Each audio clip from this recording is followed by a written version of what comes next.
네, 안녕하세요. 오늘은 C.S. 루이스의 고통의 문제, 인간의 악함 편을 다뤄보도록 하겠습니다.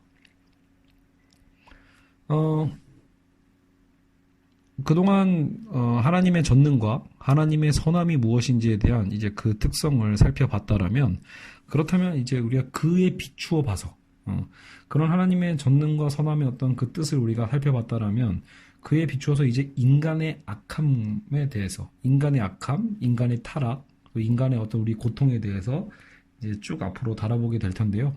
오늘은 인간의 그 악함에 대한 부분을 다뤄보겠습니다. 스스로 겸손하다고 생각하는 것보다 더 확실하게 당신의 만성적인 교만을 드러내주는 표시는 없다. 윌리엄 로우의 어떤 말을 인용하면서 이제 이 챕터가 시작이 됩니다. 좀 인상적인 표현이죠. 스스로 겸손하다고 생각하는 것보다 더 확실하게 당신의 만성적인 교만을 드러내주는 표시가 없다라는 것. 그래서 역설적이지만 기독교인으로서 나는 이 정도면 겸손해라고 생각하는 것 그 자체가, 혹은 그렇게 표시하는 것 자체가 사실상 교만이 된다는 역설이죠. 자, 그러면 이제 본격적으로 시작을 해보면, 우리 인간은 왜 그렇게 많이 바뀌어야 하냐라는 거예요.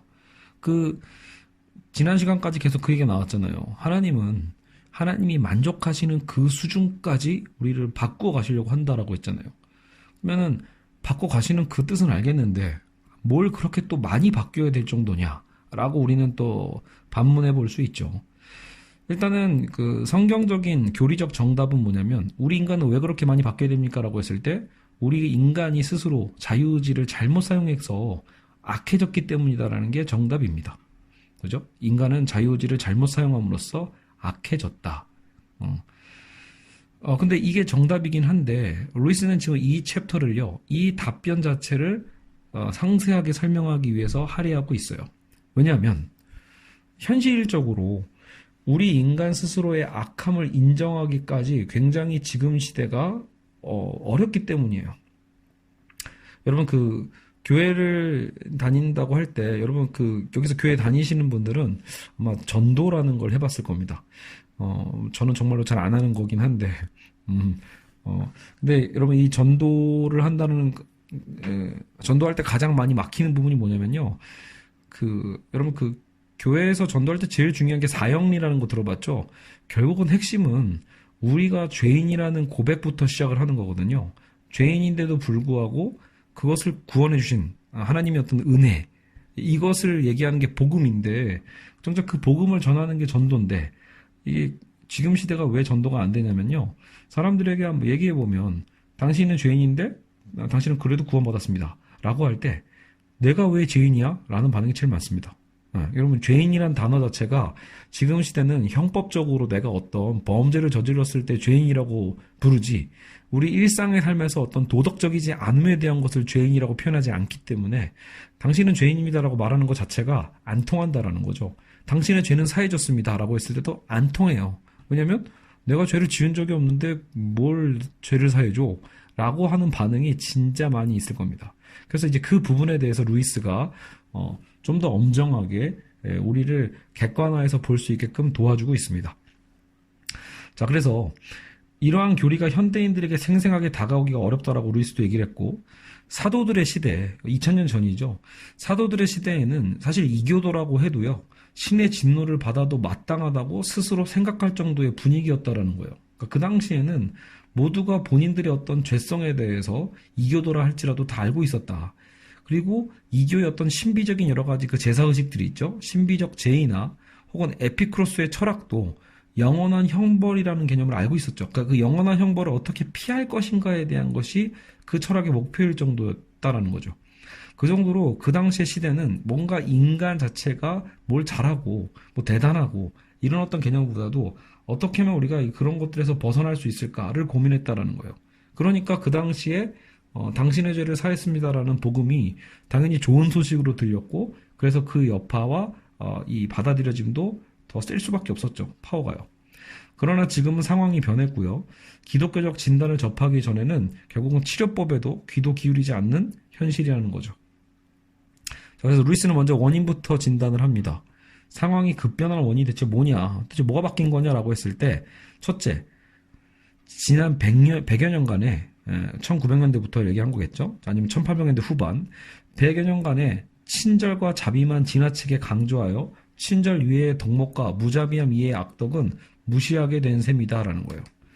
우리가 이제 지난 시간에도 그 친절에 대한 위험성을 얘기를 했었잖아요. 그러니까 하나님은 우리를 사랑하시는 거지, 그냥 마냥 친절한, 인자한 그 할아버지 어떤 캐릭터가 아니라고 했잖아요. 근데 어쨌든 실제로 지금 이 시대 자체가 친절과 자비만 지나치게 강조돼서 다른 덕목과 혹은 무자비함 이의 악덕은 무시하게 된 셈이라는 거예요.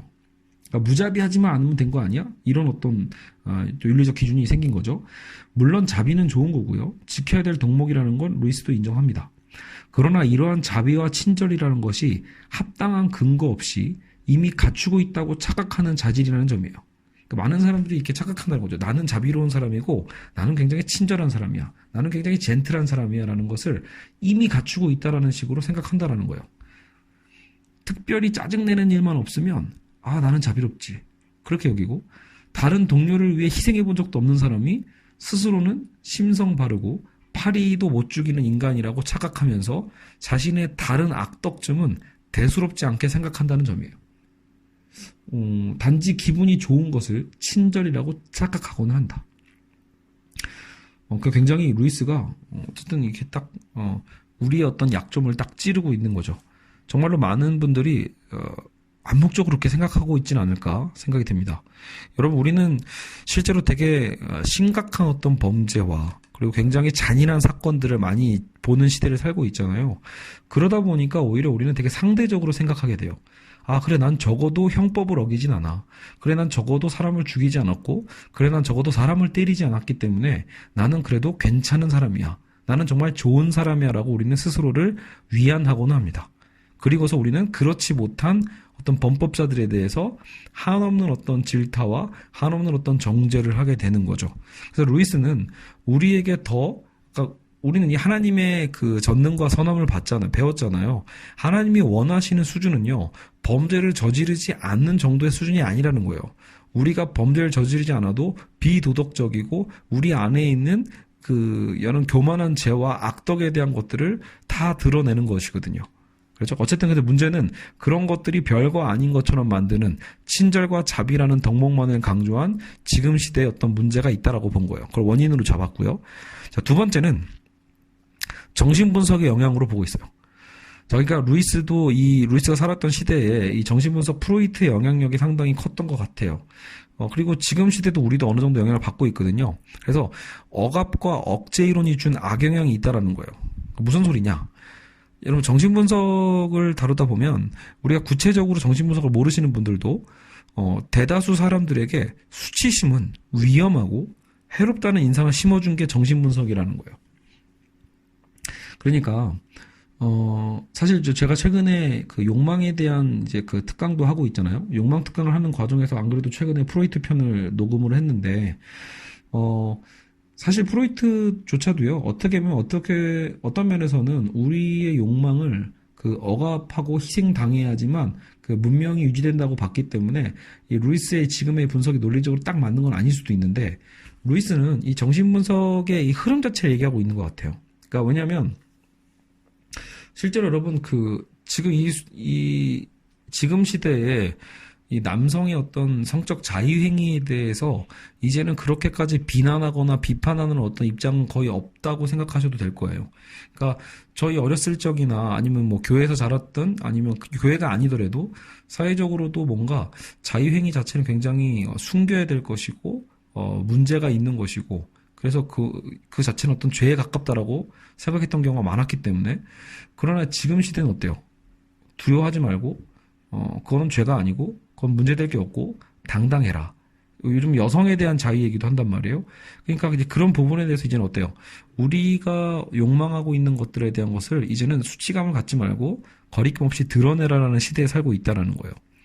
물론 좀 더 이거는 논쟁의 여지가 있을 수 있다고 봐요. 저도 이제 남성적 자유행위에 대한 부분을 무조건 죄책으로 끌고 가버리면 되려 많은 사람들에 대한 위축성이 생길 수도 있거든요. 그래서 이게 부작용도 있을 거라고 보고, 다만 그 성경에는 여러분 그 간음이라는 죄가 있죠. 그래서 교회를 다니시면 알겠지만 내가 육체적으로 그걸 실천하지 않더라도 내 생각으로라도 결국은 여러분 그 내가 생각으로라도 어떤 타인의 여성, 타인의 여자를, 타인의 남자를, 그죠? 혹은 어떤 이루어지면 안 되는 어떤 관계에 대한 부분들을 성적으로 생각하는 것만으로도 그것도 간음이라고 본단 말이죠. 그러니까 이 자유행위라는 게 기본적으로 그쪽으로 연결되기가 쉽기 때문에 저는 문제라고 봅니다. 그러니까 자유행위 자체에 대해서는 저도 예전보다는 훨씬 더 관대해진 관점을 갖고 있지만 그럼에도 이 자유행위가 결국은 무언가를 상상하거든요. 자유의 대상이 생겨버리는데 그 대상이 금기시된 그 무언가에 대해서 나의 죄성을 더욱더 확대시키는 과정으로 작용한다라면 사실 그거는 정말 문제될 소지가 있다라고 보죠. 여하간 이건 어쨌든 지금 저의 그냥 첨언일 뿐이고 루이스 입장을 그대로 보시면 정신분석이 그러니까 자유행위뿐만이 아니라 대다수 사람들에게 예전이라면 수치감을 느꼈을 어떤 문제들에 대해서 이제는 괜찮다라는 어떤 인상을 자꾸 심어준다는 거예요. 그러니까 수치심을 갖는 게 오히려 위험하다. 수치심 갖지 말아라는 거예요. 위축감과 은폐 욕구를 극복하려고 노력해 온 것이고 자신이 수치스러워했던 것이 부끄러워할 필요가 없는 것이라는 주문은 결국 우리 삶에 큰 변화를 주었다. 루이스는 그래서 여기서 반박을 합니다. 기독교가 틀리지 않았다라면 수치심 자체는 오히려 중요하다라고 본 거예요. 수치심을 뭔가 부정적으로 해석하고 느끼게 만드는 게 정신분석인데 수치심은 오히려 인간에게 참된 인식이라는 거예요. 이교 사회 또한, 그러니까 이교도들이죠. 이교 사회 또한 파렴치함을 영혼의 최저점으로 인정해 왔다라고 루이스는 얘기합니다. 그러니까 뭔가 파렴치함을 느끼지 않으려고 하는 것은 오히려 문제라는 거죠. 파렴치함은 영혼의 최저점이다. 수치심을 느끼지 못하는 솔직함이라는 건 결국은 싸구려에 불과하다. 죄의 옛 의미를 회복시킨다는 것은 기독교의 본질적 과제고 여러분 사실은 수치감이라는 것 자체가 죄를 인식하는 하나의 능력일 수 있거든요. 죄를 감지하는 탐지기라고 생각될 수도 있거든요. 그러니까 죄의 옛 의미를 회복시키는 건 기독교의 본질적 과제고 그리스도는 사람들이 악한 것을 당연히 여기셨거든요. 결국 그의 가정을 믿지 않으면 그의 메시지도 이해할 수 없고 죄의식 없이 그리스도인이 되려는 사람은 하나님을 공연히 늘상 화만 내고 있는 분으로 여겨서 분해할 때가 많게 될 수밖에 없죠. 회개하라는 교회의 메시지를 듣고 대체 내가 뭘 그리 잘못했냐라고 반문하는 사람들이 얼마나 많은지 그것을 오늘날 우리는 목도하게 됩니다. 그러니까 믿지 않는 사람들은 대체 내가 무슨 죄가 있어라고 해서 처음부터 그런 수치감을 느끼려고 하지 않는다라는 것이 문제고 교회에 있는 사람들조차도 대체 내가 뭘 그리 잘못했냐 대체 뭘 그렇게 나를 자꾸 수치감을 느끼게 만들지? 그래서 교회를 다니면 다닐수록 힘들어지는 사람들도 있어요. 예. 어찌 보면은 그 회개하라는 어떤 그 메시지가 너무나 큰 부담으로 다가오는 거죠. 하지만 루이스는 우리가 그 본질을 직시할 필요가 있다라고 보는 겁니다. 수치감 자체는 우리의 죄를 드러내게 해주는 일종의 탐지기다. 자, 그런데 정말 죄책감이 드는 순간이 있죠. 루이스도 이제 우리의 그 기독교인의 어떤 경험에 비춰서 이제 다시 질문하는 거예요. 우리가 정말로 죄책감이 드는 순간이 있는데 정말 진실로 죄책감이 든다면 여기서 괄호치고 이런 순간은 일생에 드물게 일어난다. 이렇게 써 있어요. 그때는요.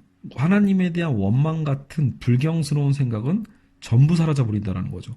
이건 뭐냐면 여러분 그 교회 그 경험을 하신 분들은 알 거예요. 내가 은혜 받았다라고 할 때 그 순간은 보통 이 죄책감이 오히려 하나님을 마주서는 자신을 보는 거거든요. 그러니까 하나님과 마주하는 순간 내가 얼마나 죄인인지를 깨닫게 되죠. 그 깨닫는 그 순간에 그 누구도 그 사람 원망하지 않아요. 오히려 그건 원망 같은 건 사라져 버리고요. 오히려 나의 죄가 얼만큼 야비하고 얼마나 추한 것이었는지 내가 얼마나 부끄러워할 만한 짓을 했는지에 대해서 절실하게 느끼게 되죠. 그죠? 그런 순간이 올 때 선한 사람이라면 누구나 드러난 내 인격을 혐오할 것이고 그래야 마땅하다고 스스로 느낄 거다라는 거예요. 아, 내가 정말 죄인이구나. 그리고 이건 정말로 참 드러내기에도 부끄러운 일들이 맞구나. 떳떳해서는 안 되는 거구나. 라는 걸 깨달을 거다라고 루이스는 논증을 합니다. 그러므로 하나님이 선하시다면 이런 우리의 죄된 행동에 염증을 느끼지 않으실 수 없다. 그러니까 느낄 수밖에 없다는 쉽게 얘기해서 하나님도 우리에게 그런 여러분 우리 자체를 하나님이 염증을 느끼는 건 아니지만 우리의 죄된 행동에는 염증을 느끼지 않을 수 없다는 거예요. 우리의 죄된 행동에 눈 감는 하나님을 상상한다는 건 그래서 결국 무슨 말이냐면 그래서 우리는 자꾸 저렇게 정말로 죄책감이 드는 순간, 이건 다시 얘기하면 보통 우리가 이제 신앙인들이 얘기하는 은혜 받았을 그때죠. 은혜 받는 그 순간이 아니고 평상시는 자꾸 우리는 다시 옛날로 돌아가서 하나님이 우리에게 주신 어떤 그 수치감과 죄책감에 대해서 되게 부담스러워 하잖아요. 근데 그렇다면 우리가 정말 평소에 바라던 대로 우리의 죄된 행동에 눈 감는 하나님을 상상해 보자라는 거예요. 그러면 그게 과연 하나님일까? 우리의 죄를 마냥 눈 감아주는 하나님을 상상한다는 건 결국 자기 몸의 악취 때문에 세상의 모든 코가 없어지길 바라는 말도 안 되는 어떤 태도나 다를 바가 없다라는 거예요. 내 몸의 악취를 없앨 생각을 해야지 내 몸의 악취 때문에 세상의 모든 코가 없어졌으면 좋겠습니다 라고 생각하는 건 말도 안 되는 상상이죠.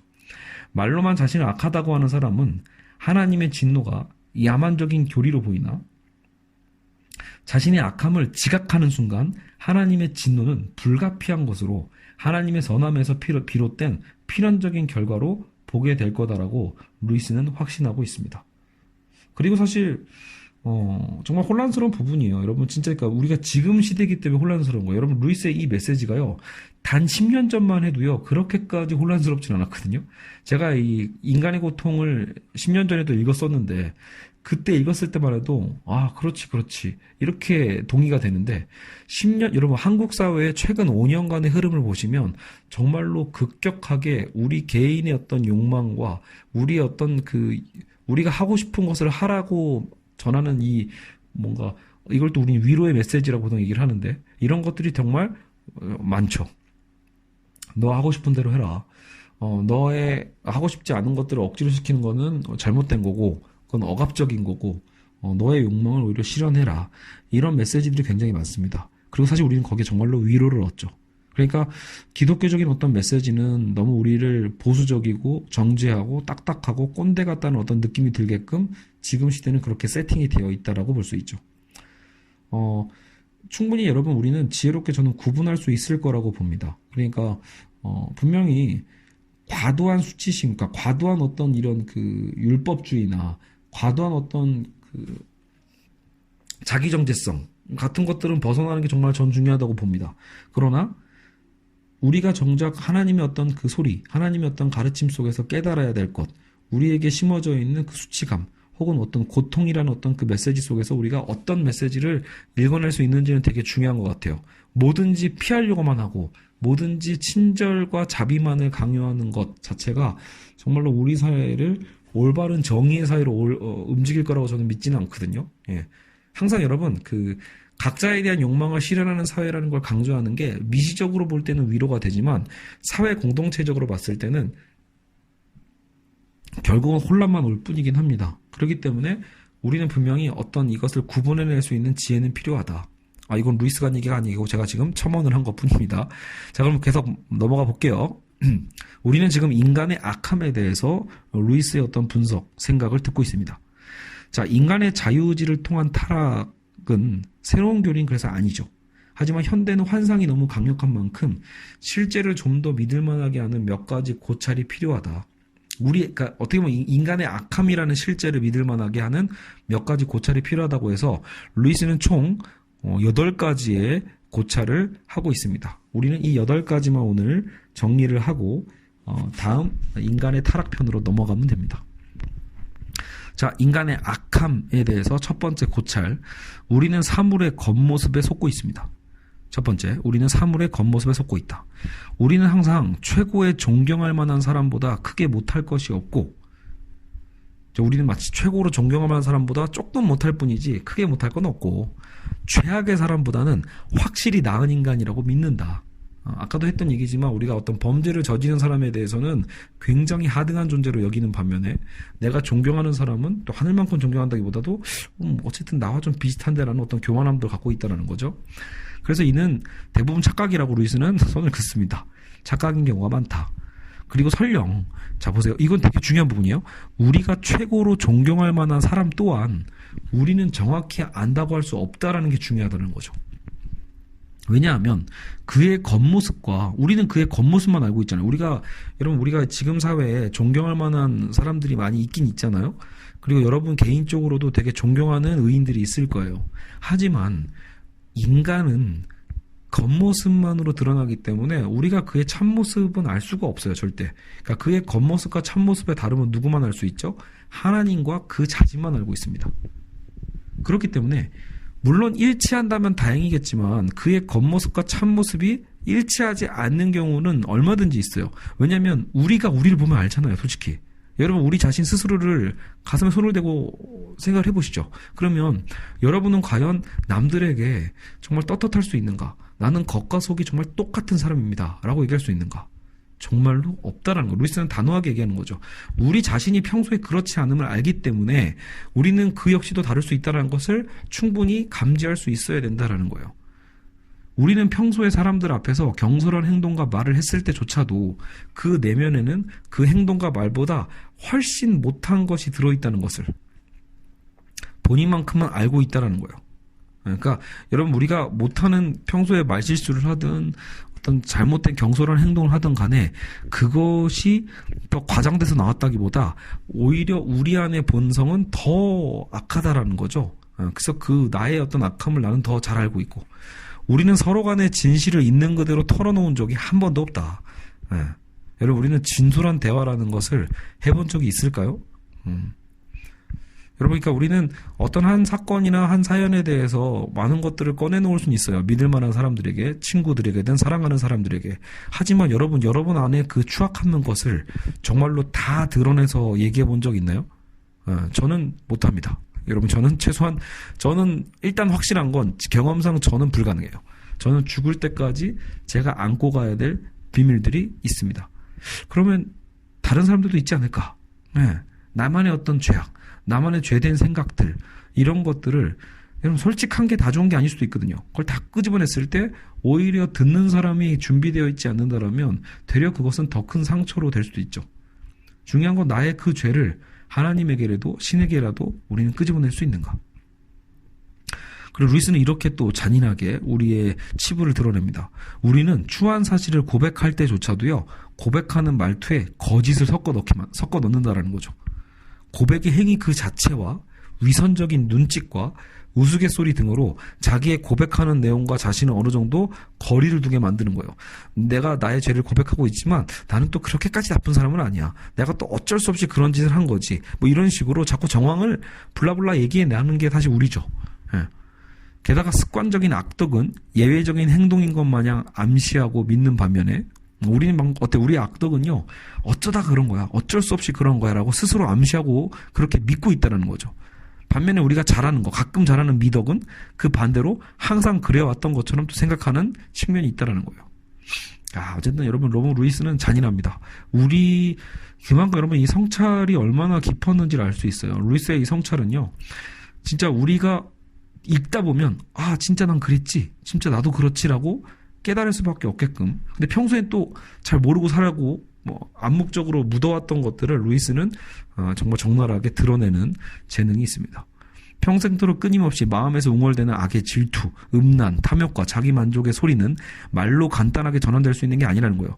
나 오늘부터 그렇게 살지 않을래 라고 간단하게 전환되는 게 아니다. 자기 속에 전부를 꺼내놓은 양, 그래서 우리는 착각하지 말아야 된다. 이게 첫 번째입니다.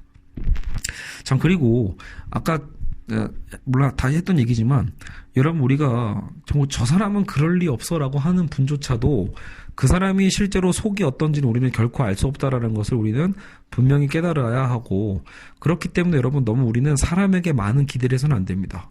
그러니까 결국 우리가 왜 하나님을 다이렉트로 결국은 믿고 의지하는 게 왜 중요하냐면, 여러분이 정말로 존경하는 어떤 목사님이 결국은 어떤 범죄에 연루될 가능성도 언제든지 있다라고 우리는 또 믿을 만한 충분한 이유가 있다라는 거예요. 불경스럽게 무슨 생각이라고 할 수 있겠지만, 여러분, 물론 그렇게 의심을 하고 사는 건 안 좋죠, 당연히. 그건 안 좋지만, 그게 아니라 그렇다고 전적인 기대를 해서는 안 된다는 거예요. 전적으로 여러분 사람을 의존해서는 안 됩니다. 왜냐하면 나와 같기 때문이죠. 모든 사람은 나와 같이, 지금 우리 자신과 같이 겉과 속이 다르기 때문에 그 겉과 속이 다름에 대한 가능성은 항상 염두에 둬야 됩니다. 그래야 우리는 사람에게 실망하지 않고 절망하지 않습니다. 저는 실제로 약간 그런 타입입니다. 저는 제가 제 자신을 또 아는 만큼 그 사람 자체에 대해서 엄청난 기대를 하고 있는 스타일은 아니거든요.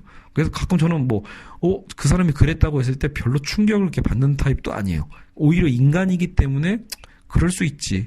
물론 실망했고, 물론 그 잘못에 대해서는 잘못을 따져봐야 되고, 또 범죄라면 죄를 받아야겠지만, 죄값을 치러야겠지만, 그래도 사람 자체에 대한 실망은 저는 별로 안 하는 타입입니다. 자, 두 번째로 가죠. 현대에 들어 도덕을 순전히 개인적 개념이나 가정적인 개념으로 이해하는 것에 대해 반발하여, 그러니까 현대에 들어서 이런 스타일이 있다는 거죠. 도덕을 자꾸 개인적인 거나 가정적 개념으로 이해하지 않고 더 크게 생각하는 거, 사회적 양심을 깨우는 운동으로 생각하면서 그런 도덕성이 일어난다라는 거예요. 지금 시대는 자꾸 내 개인적인 도덕성이 아니라 사회적인 도덕, 사회적인 양심 이런 것들을 되게 강조하는 시대라는 거죠. 이 자체는 루이스도 인정은 해요. 사실이고 필요한 부분이에요. 하지만 이러한 체제와는 상관없이, 그러니까 천년왕국 때까지, 예수의 재림 때까지 기다릴 필요 없이 지금 당장 해결할 수 있는 문제를 자꾸 우리는 사회적 악덕의 탓으로 돌리곤 하는 게 문제라는 거예요. 이해하셨죠? 그러니까 지금 당장 우리가 나의 죄를 고백하고 그리고 하나님 앞에 내려놓고 바꿀 수 있는 죄들조차도 우린 자꾸 유예시킨다라는 거예요. 내 문제가 아니라 이건 사회의 문제야. 이거는 사회 구조의 문제지. 이런 식으로. 여러분, 이럴 때도 역시 또 뭐가 충돌하냐면, 사회 정책을 우리가 이제 어느 정도 공부를 해갈 때, 사회의 어떤 변혁과 정의에 대한 실현에 있어서 사회 정책과 제도에 대한 어떤 변화에 대한 부분이 필요한 건 사실입니다. 그러니까 우리 개인의 탓이냐 아니면 사회의 탓이냐라고 막 논쟁을 할 때 사실상 어느 정도 사회의 구조의 변화가 필요한 부분도 있거든요. 그러나 지금 루이스가 얘기하는 건 도덕의 얘기예요. 그러니까 도덕적으로 우리가 어떻게 살아가야 되는가에 대해서는 사회적인 악덕에 대한 탓만을 하기 이전에 내 개인적인 문제는 내 개인적인 문제로 해결할 수 있어야 된다는 거예요. 내 자신이 개인적으로 타락했다고 깨닫는 자가 공동의 죄책으로도 나아갈 수 있다라고 해서 그 우선순위를 정하고 있습니다. 그러니까 내 개인적 타락과 죄에 대한 것도 성찰하지 않은 채로 사회 전체의 죄와 공동의 죄책을 얘기하는 것은 어불성설이다. 그래서 우리가 사회적인 양심과 사회적인 어떤 공동의 어떤 양심적인 그 죄책에 대한 문제를 얘기하려고 한다라면 내 개인적인 죄책과 타락에 대한 것을 먼저 깨달아야 된다라는 거죠. 그런데 그게 잘 안 되는 사회여서 문제라는 거예요. 자, 그리고 세 번째입니다. 시간이 흐르면 죄가 말소된다는, 자, 시간의 문제. 아까 이 두 번째가 어떤 공간적으로 자꾸 그 거대 문제에 우리가 의존하려고 한다라면, 세 번째는 시간에 의존하려고 해요. 시간이 지나면 해결되겠지라고 하는 환상. 이것도 되게 또 마음 찔려요. 어릴 적에 나의 잔인한 행동과 거짓말을요, 회상하면서 그냥, 친구와 회상하면서 웃으면서 대충 흘려 넘어가는 문제들 있죠. 지금의 내 모습과는 마치 전혀 상관없다는 듯한 태도로서, 옛날엔 참 그랬었잖아. 옛날엔 참 어떻게 했었잖아. 이렇게 이제 우리가 과거의 회상에서 과거에 있었던 문제들은 지금 당연히 다 시간이 흐르면서 자연스럽게 해결됐을 거라고 생각하고 착각한다라는 거예요.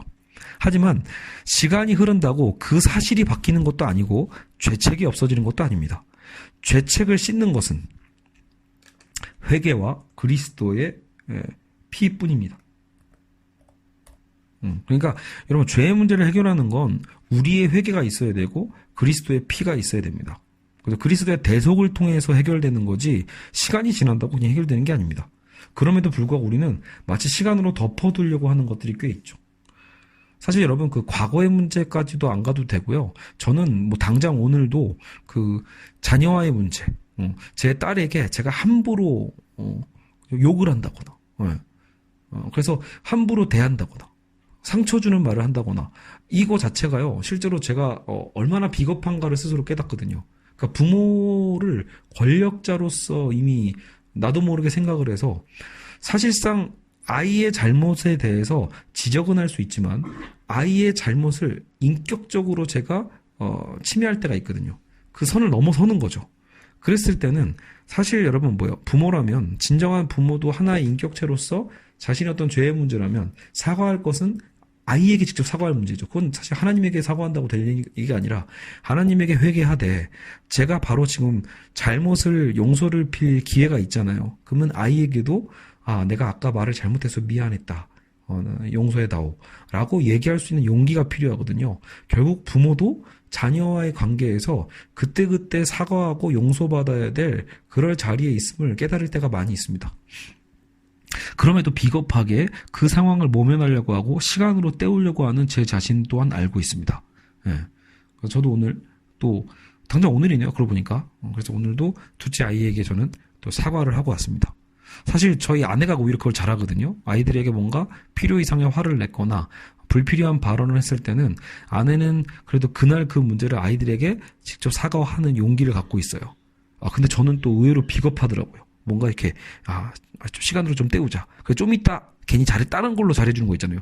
그거 자체의 문제 해결이 안 됐는데 다른 거로 잘해주려고 덮어가려고 하는 거. 아이니까 어리니까 잘 모르겠지라고 하는 게 얼마나 참 비겁한 성인인가. 내가 얼마나 비겁한 성인으로 살고 있는가에 대해서 깨닫곤 합니다. 여러분은 어떤지 잘 모르겠습니다. 어쨌든 지금 루이스는 또 우리의 약점을 정확하게 파악했죠. 시간이 해결해 줄 거라고 믿지 마라. 결국은 그 죄책은 회개와 그리스도의 피로 사해지는 거죠. 그리고 또 하나님께서는 이런 거죠. 설사 어린 시절에 죄를 회개했다고 해도 그 죄가 사해지기 위해 어떤 대가가 치러졌는지를 생각하며 겸손해야 된다라고 보는 거예요. 나는 이제 이거 해결했으니까 나는 괜찮아 라고 해서 그냥 막 또 뻔뻔하게 또 다시 그 죄를 지으려고 또 준비 스탠바이 하라는 얘기가 아니라는 거죠. 겸손해라. 왜냐하면 내 죄가 사해지기 위해서 예수의 피를 흘렸다라는 것을 잊지 마라라는 거예요. 그리고 마찬가지죠. 아까 여기서는 안 나왔지만 여러분 사실 그 이창동 감독의 밀양의 메시지도 전 그거라고 보거든요. 전도연이 결국은 그 원수를 용서하러 가지만 정작 그 원수라고 할 수 있는 그 아들 살해범은 정작 자기는 하나님을 만나서 자유로워졌다고 하면서 정작 용서를 하러 온 전도연에게 용서할 기회조차 안 줘버리잖아요. 나는 자유로워졌어 이렇게요. 근데 사실 이제 이 밀양에서는 양면적인 측면인데 죄를 지금 나는 하나님한테 용서받았습니다라고 하는 살인범의 실수는 뭐냐면 우리가 회개하더라도요. 우리가 회개하는 건 신에게서 죄를 회개받는 거지 죄에 씻음받는 거지 사실상 내가 잘못을 저지른 그 대상인 예를 들어 그 피해자의 부모가 있잖아요. 그러면 전도연이라는 그 피해자의 부모에게 사실 그 살인범은 아들 살해범은 정말로 최선을 다해서 죽을 때까지 본인의 죄를 또 용서해달라고 직접 우리 인간 사회의 문제를 해결하고자 노력을 해야 된다는 거죠. 그 노력도 하지 않은 채 신이 용서했으니까 모든 게 해결됐다고 이제 생각하는 것은 굉장히 잘못된 태도입니다. 그거 자체가 그 영화에서 그려지고 있고 또 사실 전도연도 무리하게 어떤 여긴 교만에 대한 죄와 연결이 된다고 봐요. 그러니까 본인이 준비가 되지 않았음에도 불구하고 뭔가 내가 이 교회 공동체 안에서 원수까지 사랑하고 용서하면 더 의로워지겠지라고 생각한 것도 큰 잘못입니다. 여러분 용서를 해야 될 사람도요. 있잖아요. 용서를 받아야 될 사람이 용서를 받고 싶어 하는지를 확인하는 게 되게 중요하죠. 그것도 모르는 상태로 내가 너를 그냥 용서할게라고 생각하는 건 또 사실 진정한 용서가 될 수가 없어요. 용서를 받고자도 안 하고 있는데 내가 용서하러 간들 무슨 의미가 있습니까? 여러분 이건 예를 들어 우리나라 정치 사회에서도 마찬가지거든요. 김대중 대통령이 예전에 그 전두환을 용서하겠다라고 하는 것도 의미가 없는 게 전두환 자체가 용서받으려고 하는 본인의 죄를 모르잖아요. 본인의 죄를 인식하지 못한 사람에게는요, 용서를 해주고 싶어도 용서를 할 수도 없는 문제가 발생을 하거든요. 그러니까 그런 어떤 이 쌍방적인 어떤 문제를 사실 이창동 감독의 밀양은 굉장히 잘 그렸다고 볼 수 있죠. 자, 여하간 갑자기 밀양 얘기가 나왔지만, 그리고 아직 우린 세 번째를 다루고 있는데 루이스가 이런 얘기도 해요. 하나님께는 모든 시간이 영원히 현재다. 하나님은 이제 전능하기 때문에 하나님의 모든 시간은 영원히 현재로서 존재할 수 있다. 무슨 얘기냐? 하나님의 입장에서는요. 어린 시절 나의 잔인한 행동과 학생 시절의 또 정욕과 거짓말의 그 문제들을 지금도 영원히 보고 계신다라고 우리는 생각해 볼 수 있다라는 거예요. 그러니까 우리가 그렇게 상상하는 건 무리한 상상이 아니다. 하나님께는 모든 시간 영원히 현재인 만큼 우리는 항상 부끄러워할 수 있어야 됩니다. 나의 어릴 적에 혹은 이전에 했던 그 나쁘끄러운 행동들이 하나님께서는 영원히 지금처럼 보고 있을 수 있다라는 거예요. 그래서 구원은 뭐냐? 구원이란 영원한 순간들을 말소시켜버리는 게 아니라 우리가 완전히 겸손해져서 자기의 부끄러움을 영원히 안고 가는 겁니다. 자기의 부끄러움을 영원히 안고 가는 것, 그리고 그 일이 하나님의 긍휼을 드러내는 기회가 되었음을 기뻐하면서 온 세상이 그 일을 알게 되는 것을 이제는 기꺼워하게 되는 것이 구원이라고 볼 수 있다. 근데 너무 힘든 거네요. 나의 어떤 치부를 오히려 기뻐하면서 하나님의 긍휼을 드러내는 기회로서 기뻐하면서 온 세상이 그 일을 알게 되는 걸 기꺼워하게 되는 게 구원이다. 어려운 수준입니다. 그래서 심지어 루이스는 이런 상상까지 하고 있어요. 영원의 순간에서 베드로는 지금도 영원히 주님을 부인하고 있지 않을까. 그 얘기는 뭐냐면 하나님은 그것을 기억하시는 거죠. 어떻게 보면요. 자, 어쨌든 이 부분까지 상상할 필요는 없을 것 같고요. 자, 네 번째로 가보죠. 자, 이제는 아까 제가 이제 공동의 죄책에 대한 사회적인 어떤 체제와 어떤 그 얘기를 했다면 여기도 좀 비슷한 얘기가 나와요. 인원 수가 많으면 안전하다는 느낌을 경계하자. 모든 사람이 악하면 괜찮은 건가? 이런 우리는 아니란 생각을 하게 된다는 거죠. 그러면 뭐 결국 지금 하나님이 우리에게 주는 죄책의 그 느낌대로 모든 사람이 악하다라면 결국은 괜찮지 않을까? 뭐 나만 악한 게 아니잖아. 라는 아니한 생각을 우리는 하게 되는데 그것을 버려야 된다는 거죠.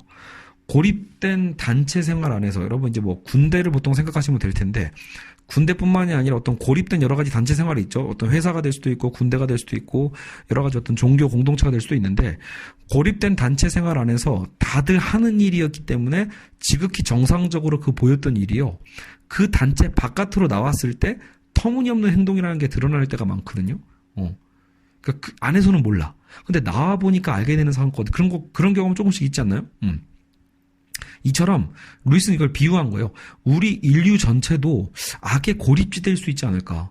그러니까 우리 인류 바깥으로 나아갔을 때, 즉 하나님의 관점에서 봤을 때 정말 터무니없는 어떤 짓들을 우리는 마치 당연한 것 마냥 할 수 있다는 거예요. 왜? 모두가 하니까. 인류 전체가 악에 고립될 수 있다. 그러니까 모두가 하고 있는 그 상태에서 우리도 모르게 너무 자연스럽게 별거 아닌 것처럼 생각하게 되는 측면이 있다라는 거죠. 이처럼 우리 인류 전체가 악에 고립될 수도 있고 최소한 교양 갖고 영웅적인 미덕으로 치켜세고 있는지도 모른다. 그러니까 사실상 되게 별것도 아닌데 최소한의 어떤 교양을 갖고도 영웅적인 미덕으로 또 치켜세고 있는지도 모른다는 거죠. 그러니까 우리는 완전한 하나님의 어떤 우리가 원하는 그 수준에서 볼 필요가 있다라는 거예요. 그 입장에서 보면 우리가 영웅이라고 보는 것도 별게 아닌 걸 수도 있고 또 우리는 별게 아니라고 생각하는 게 그 입장에서는 굉장히 악한 걸 수 있다는 것을 상상해 보자라는 거죠. 극도의 타락은 봐줄 만한 결함 정도로 치부하는 불량 학교나 군대일 수도 있다는 걸 깨달아야 된다. 그러니까 원래는 극도의 타락인데도 우리의 수준에서는 그냥 봐줄 만한 결함 아닌가? 그렇게 치부하는 어떤 불량 학교, 군대를 상상해 보라라는 거죠. 기독교의 교리를 이를 깨우쳐주며 역사의 성인들도 이를 어느 정도는 도와주고 있어요. 그렇죠? 그래서 기독교의 교리는 그동안 우리의 문제들을 깨우쳐줬고 우리가 역사에서 만났던 많은 도덕적 성인들도 사실 이런 문제들을 파악하고 우리를 깨우쳐왔습니다. 그리고 올바른 일을 실천하는 사람은 없어도 이런 행동이 옳다는 데에는 사실 우리도 어느 정도는 동의하고 있다는 거예요. 정의, 자비, 꿋꿋함, 절제 자체를 여러분 무가치하다고 말할 사람 여기 있나요? 정의는 나쁜 거야. 자비는 나쁜 거고 꿋꿋함도 나쁘고 절제도 나빠. 이렇게 얘기할 사람은 없죠. 그러니까 우리가 실천하지 못해서 그렇지 사실 또 어느 정도는 동의는 한다. 다만 항상 현실에서 이 정도면 괜찮지 않을까라고 타협을 하는 게 늘 문제다라는 거예요. 결국 우리는 상상해야 됩니다. 고립된 지대 안에서 항상 무시해왔던 이런 규칙들이 어렴풋이 알고 있었던 옳다라고 생각했던 이런 규칙들이 사실은 더 큰 세계와 연결된 것은 아닌지에 대한 성찰 말이죠. 이 더 큰 세계는 뭐예요? 결국 우리가 아는 하나님의 나라죠. 그 나라와 결국 연결되었을 때 우리 안에 있는 이런 그런 작은 도덕적 규칙들이 그만큼 되게 소중하고 중요하다는 것을 알게 됩니다. 외부로부터 고립지대 안에 들어온 것처럼 보이는 그 기준이 사실은 고립지대 내부의 상황과 밀접하게 연결되어 있다는 것을 우리는 깨달아야 됩니다. 자, 5번째로 가죠. 인간 사회라는 고립지대와 대조되는 더 넓은 사회의 존재를 경험적으로 증명할 수는 우리는 없죠. 천사를 만난 적도 없고 타락하지 않은 종족을 우리는 본 적도 없으니까요. 그럼에도 불구하고 우리 인간 종족 내부를 통해 어렴풋하게 진리를 깨달을 수는 있습니다. 각기 다른 시대와 문화는 서로에게 고립지대로 보이죠. 여러분 우리 시대 때는 저 원시 시대가 되게 야만적으로 보이고 근데 야만적으로 보였던 원시 시대에서는 오히려 오늘날 우리나라의 자본주의 시대의 어떤 이런 여러 가지 단점들이 더 문제점 있게 보이거든요. 그러니까 각 시대 각각의 여러분 우리가 문화적인 공간적으로도 서로가 좀 쟤네는 왜 저래 이런 것처럼 시대적으로도 다 고립시대로 본다라는 거예요. 현재 우리 상황이 다른 시대 상황보다 좀 더 선하다고 믿는다면 반대로 다른 시대의 미덕의 입장에서는 우리를 또 그렇게 평가해 봐야 하겠죠. 그러니까 서로의 입장이 상대적이라는 거예요. 과연 하나님이 우리 시대나 그 시대나 만족하셨을까? 그죠? 결국은 다 뭔가 부족한 시대라고 우리는 상상해 볼 수 있고, 다시 얘기하면 하나님의 입장에서는 우리는 더 완전한 기준을 상상해 볼 수 있다라는 것. 자, 이게 5번째였고요. 사실 제가 봐도 5번째는 뭔가 이게 딱 눈에 띄는 어떤 그런 입장은 아니에요. 뭔가 그냥 완전한 것을 우리가 상상해 볼 수 있다까지 확장한 것 같고요. 자, 6번째. 점점 잔인한 시대를 살아가는 우리에게 친절을 비판하는 것에 반발을 느낄 수도 있으나, 여러분 어때요? 지금 시대 너무 잔인한 일들이 많이 벌어지고 있잖아요. 그러니까 친절의 미덕에 대해서 사실 지금 비판을 하고 있는 이 상황에 대해서 루이스가 지금 사실 친절만 얘기하는 걸 비판하고 있죠. 사랑과 친절을 우리는 구분했으니까. 근데 야, 이렇게 잔인한 시대에 필요한 게 오히려 친절 아니냐라고 우리는 반발을 느낄 수도 있으나 사실 우리 시대가 잔인해지는 원인이 바로 친절이라는 덕목의 모든 덕목을 집중시켰기 때문입니다. 자, 역설적인 거죠. 야, 잔인한 시대이기 때문에 친절이 필요한 거 아니야? 라고 우린 반발하지만 사실 친절이라는 덕목의 모든 덕목을 집중시켜 왔기 때문에 우리는 더 잔인해진 거다라는 거죠. 동정심 같은 좋은 감정도 사랑과 정의의 통제를 받지 않으면 분노를 거쳐 잔인함에 이를 수밖에 없다. 사실 이걸 우리가 이미 지난 시간에도 얘기한 겁니다. 마냥 자비롭고 마냥 친절하면 내가 사랑하는 정말 그 대상이 망가지는 것조차도 그냥 너만 행복하면 돼. 이런 식으로 우리는 내두게 되잖아요. 그러면서 문제가 일으켜지는 것처럼 우리 인간 사회 안에서도 친절이라는 덕목만을 강조하게 된다면 결국 어떤 정의와 통제를 받지 않게 된다면 우리는 결국은 오히려 그 친절이 지켜지지 않는 것에 대해서 분노를 갖게 되고 잔인함에 이르게 된다는 거죠. 억압받는 자들에게 느끼는 연민 또한 도덕법과 분리되게 되면 억압받는 자들에게 느끼는 그 연민 또한 우리가 갖고 있는 어떤 도덕법과 분리가 되면 사실상 공포정치의 어떤 만행으로 연결될 수밖에 없다. 그래서 친절만을 강조하는 이 시대의 문제를 다시 한번 지적을 합니다. 자, 그리고 7번째. 현대 신학자들 중에서 기독교를 도덕적으로 해석하는 데 반대하는 이들이 있는데 그 자체는 물론 옳은 주장이다. 여러분, 그러니까 기독교를 이해하는 데 있어서 지금 루이스는 도덕을 굉장히 중요한 어떤 하나의 연결점으로 해석은 하고 있지만 그렇다고 현대 신학의 모든 교리를 도덕으로만 다 치환할 수는 없습니다. 왜냐하면 도덕을 더 넘어서는 영역이니까.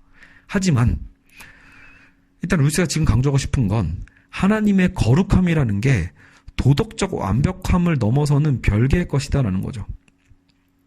아이고, 제가 지금 문법을 제가 좀 잘못 얘기했어요. 그러니까, 하나님의 거룩함은 도덕적 완벽함을 넘어서는 별개의 것이기 때문에, 현대 신학자들은 기독교를 도덕적으로만 해석하는 것에 대해서 반대하고 있다라는 거죠. 그러니까 그런 부분은, 어쨌든 그 자체는 옳다라고, 루이스도 인정을 하는 거예요. 하나님의 거룩함은 도덕적 완벽함을 넘어서는 초월적인 거니까. 그러나, 공동의 죄책처럼 이러한 주장이 중요한 문제를 회피하는 수단으로 이용돼서는 안 된다는 거예요.